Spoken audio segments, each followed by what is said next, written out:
there are different ways of counting people's expressed preferences in a preferential ballot. Yeah. The most obvious one is the one which we'll be most familiar with, AV, where people express their preferences and the lowest preference gets knocked out on the first round, and then people's second preferences are reallocated.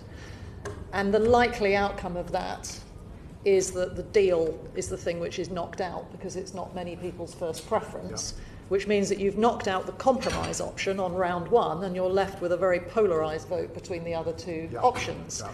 You can choose a different voting system which weights people's preferences or asks them to do what Bobby did, I think, a pairwise comparison between all of the pairs.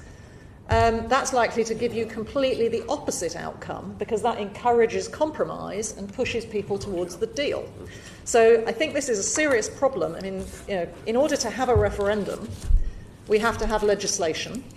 That legislation has to be agreed by the House of Commons and probably rubber stamped by the House of Lords if the House of Commons has dealt with all of the worst dilemmas and not left something that's really questionable, but it has to at least get through the House of Commons. And essentially, the voting system that you choose in a three-option referendum is very likely to determine what the outcome of that referendum is. So the voting system becomes a highly politicised process, which you are very unlikely to get agreement on.